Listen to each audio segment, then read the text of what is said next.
Buenas noches, ¿cómo están? Dios les bendiga, es un gusto poderlos saludar a través de este medio para que juntos continuemos estudiando nuestras raíces.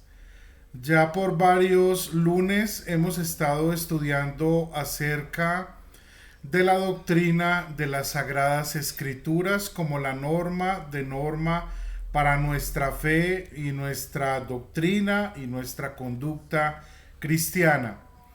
Hace 8 días comenzamos a hablar acerca de los atributos de la Biblia y hablamos de la autoridad divina de las Sagradas Escrituras. Hoy estaremos hablando acerca de la eficacia de las Sagradas Escrituras. Sean bienvenidos y como siempre iniciamos con una oración nuestro tiempo de estudio bíblico. En el nombre del Padre, del Hijo y del Espíritu Santo. Amén.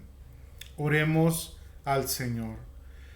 Padre misericordioso, te damos muchas gracias porque en Cristo Jesús nuestro Señor nos das el privilegio y la oportunidad de hoy poder continuar estudiando tu bendita palabra.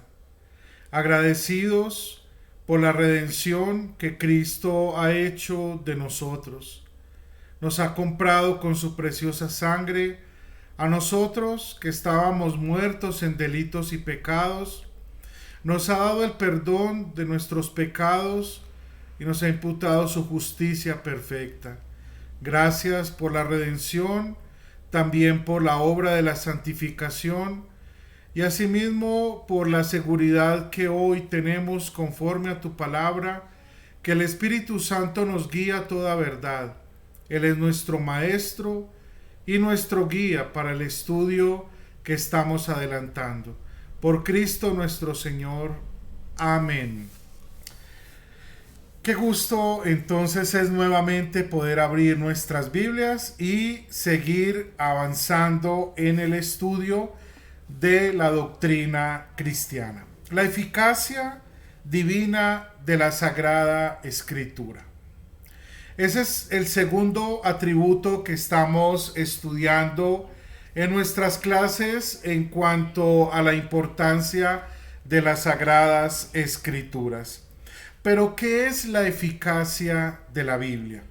Cuando nosotros hablamos de la eficacia de la palabra de Dios, estamos hablando del poder creador que ella obra para crear la fe en nuestros corazones, para santificar al hombre y que por naturaleza, por supuesto, está muerto en delitos y pecados. Entonces, la obra que hace la palabra eficazmente es crear la fe en nuestros corazones, como acabo de mencionar, también guiarnos en la santificación y, por supuesto, siempre fortalecer esa fe que el Espíritu Santo crea en nosotros por el oír la palabra de Dios. Vamos ahí rápidamente algunas citas que son bien conocidas por nosotros. Romanos capítulo 10, el versículo 17.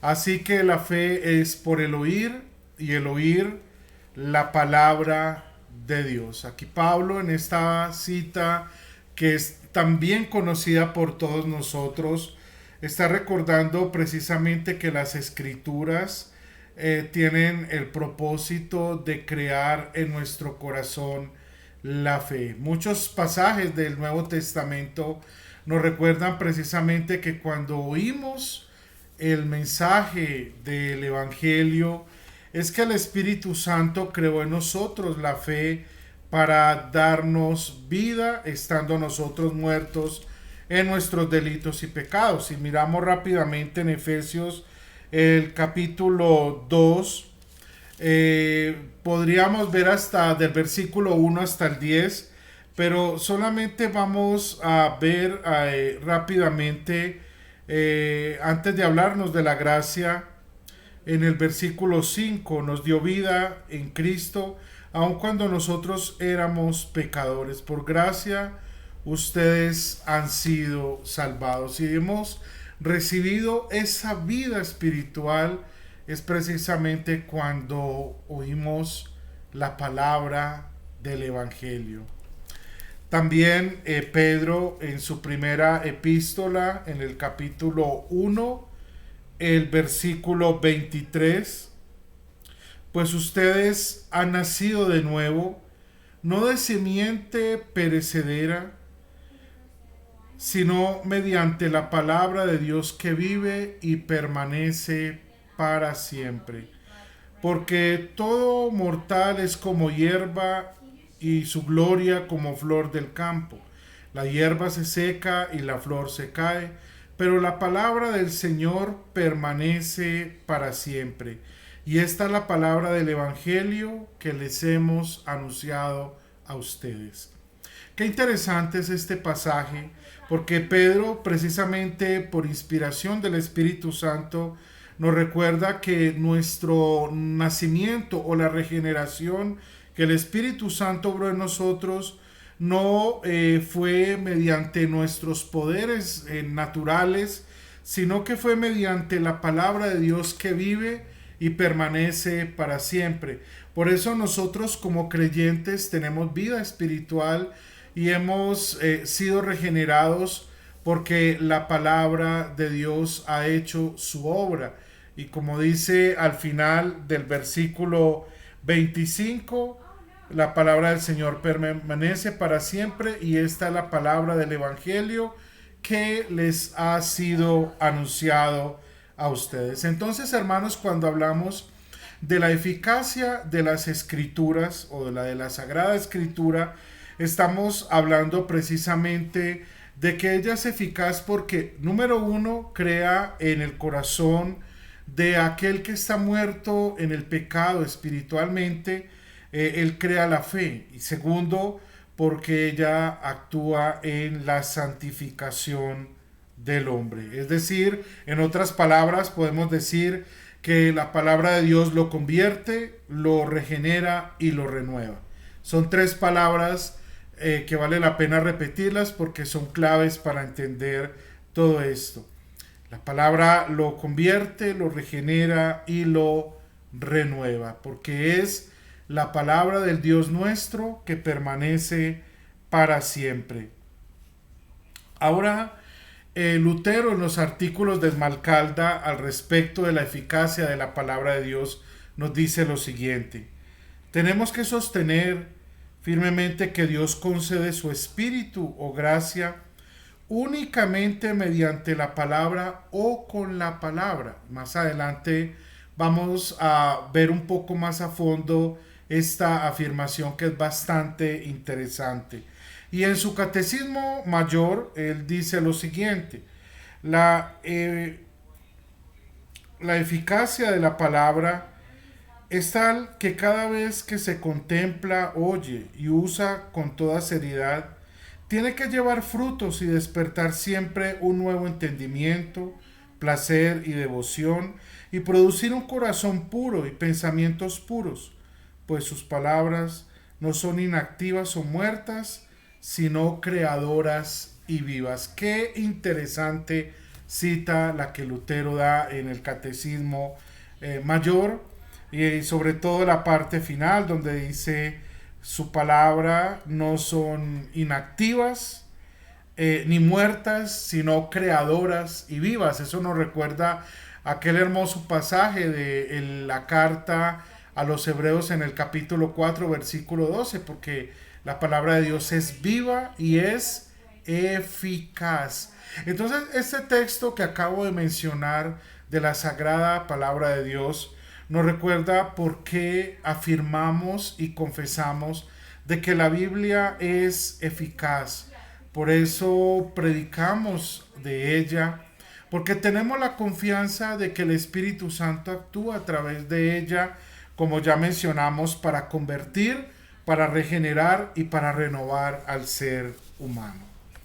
Ahora entremos a ver 4 aspectos que son muy importantes para entender entonces por qué la Biblia es eficaz en sí misma.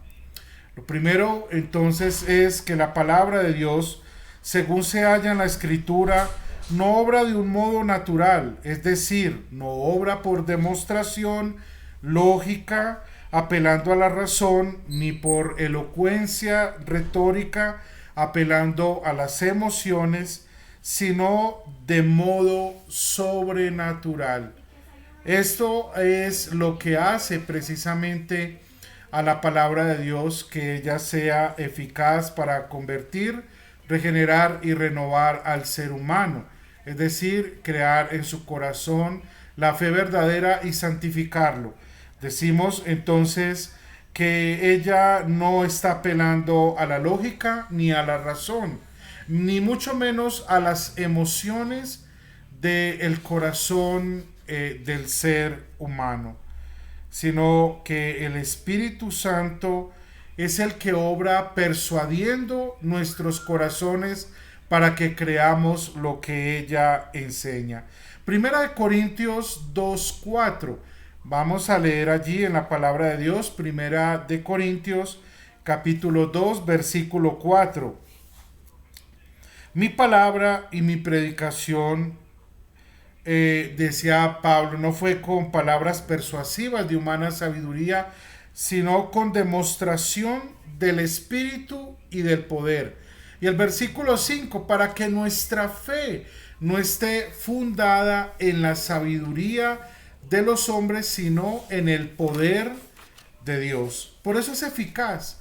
Entonces, no, la palabra de Dios no descansa en nuestras emociones, y no es eficaz porque nuestras emociones nos lleven a tener una experiencia mística, como algunos enseñan, especialmente las sectas entusiastas, ni tampoco porque hemos tenido un proceso racional para comprender y entender lo que dice la Biblia. No, ha sido el Espíritu Santo que ha obrado a través de ella de manera eficaz. Como lo decía uno de nuestros dogmáticos luteranos, la palabra de Dios tiene el poder innato, o sea, en sí misma, y la tendencia de convencer siempre a los hombres que ella es la verdad. Qué importante esta afirmación. Ella tiene poder en sí misma, y esto es porque siempre ella quiere convencer a los hombres de que ella es verdadera, porque es la palabra inspirada por Dios. Bueno, lo segundo que vamos a hablar acerca de la eficacia de la palabra de Dios es que ella tiene poder infinito y poder todopoderoso.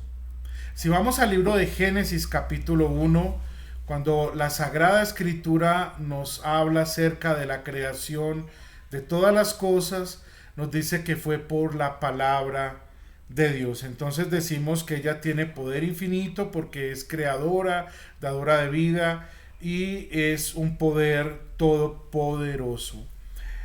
Si vamos, por ejemplo, a Romanos, que es otro pasaje bien conocido de la palabra de Dios, Romanos 1, 16 y 17.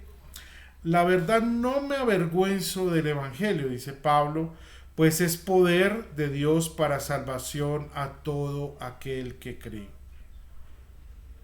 De los judíos primeramente, pero también de los gentiles. De hecho, en el Evangelio se revela la justicia que proviene de Dios, la cual es por fe, de principio a fin, tal como está escrito: el justo por la fe vivirá. Y Pablo, de una manera declarativa, diríamos, dice: yo no me avergüenzo del Evangelio, porque es poder de Dios para salvación a todo aquel que cree. Y por eso decimos que la palabra divina tiene poder infinito y todopoderoso. Una cita más, segunda de Corintios 4, 6. Quizás hay más textos, por supuesto, pero por razones de tiempo pues no los podemos leer cada uno de ellos. Segunda de Corintios 4, 6. Porque Dios, que ordenó que de la luz resplandeciera en las tinieblas, hizo brillar su luz en nuestros corazones para que conociéramos la gloria de Dios que resplandece en la faz de Cristo. Este es el Dios todopoderoso que nos habla por su santa y bendita palabra. Tercero, en cuanto entonces a la eficacia de la palabra de Dios, decimos que el poder inherente que tiene la palabra de Dios no es irresistible, sino resistible. En otras palabras, los efectos salvadores de la palabra pueden ser resistidos, aunque la palabra en sí misma es omnipotente. Ya voy a hablar un poco de ello, porque precisamente algo que nos hace diferentes a los luteranos, por ejemplo, de la teología reformada o calvinista también, como se conoce, es precisamente que nosotros no hablamos de una gracia irresistible, que ellos entre los 5 puntos del calvinismo tienen uno en los cuales afirman que la gracia es irresistible, o sea que Dios, aquel que llama eficazmente, no puede resistir la gracia. Pero si nosotros vamos a la palabra de Dios, a la Biblia, y la abrimos, la leemos, buscamos, pues vamos a darnos cuenta que no hay un soporte que las escrituras nos dé para decir que esto sea verdad. Más bien, como acabo de mencionar, decimos que puede ser resistida, pero no porque la palabra no sea poderosa, no porque la palabra no tenga un poder infinito, como decía hace unos minutos atrás, sino que es por causa del corazón del ser humano y de su propia concupiscencia pecadora que él quiere resistir también a ello. Uno de nuestros dogmáticos, hablando al respecto, y me permito leer esta cita porque nos va a ayudar a entender un poco mejor lo que estoy diciendo, dice: accidentalmente puede ser ineficaz, no porque sea deficiente en poder, sino debido a la perversidad humana, que obstaculiza su obra de modo que no puede lograrse su efecto. Tenga en cuenta esto. Entonces, no es que la palabra no tenga poder en sí misma, sino que es resistida precisamente por la perversidad del corazón del ser humano, que obstaculiza su obra en su propio corazón. Jesús, en alguna ocasión, nuestro Señor, le dijo esto a los judíos y a los fariseos que estaban detrás de él, y también lo hizo Esteban cuando estaba a punto de ser martirizado por causa de su fe. Ustedes resisten al Espíritu Santo. Ahora, este pasaje nos deja claro de que por causa del engaño del corazón y precisamente de la perversidad del ser humano, es que él mismo resiste la gracia de Dios y por tanto no quiere oír la palabra de Dios. Vamos a ver algunas citas bíblicas que nos van a dar mayor claridad al respecto. Mateo capítulo 23 versículo 37. Mateo capítulo 23 versículo 37. Mire lo que dice el Señor hablando de juicio hacia aquellos que precisamente resisten la enseñanza del Evangelio. Dice: Jerusalén, Jerusalén, que mata a los profetas y apedreas a los que te envían. ¿Cuántas veces quise reunir a tus hijos como reúne la gallina sus polluelos debajo de sus alas, pero no quisiste? ¿Qué hizo los padres de estos judíos? Es decir, la gente del Antiguo Testamento, ¿qué hicieron con los profetas? ¿Y qué es lo que Jesús les recuerda aquí? Sus padres apedrearon los profetas, resistieron la palabra de Dios que los profetas traían en nombre de Dios para ustedes. Los apedrearon, los persiguieron, los mataron, los encarcelaron, como hicieron, por ejemplo, con el profeta Jeremías, que quisieron acallarlo para que no hablara, para que no predicara. Asimismo, también el corazón del ser humano no ha cambiado y siempre vemos que él quiere resistir a la palabra de Dios. Entonces no es, y eso lo dejamos claro, no es que nosotros estemos negando la eficacia y el poder infinito de la palabra de Dios, no.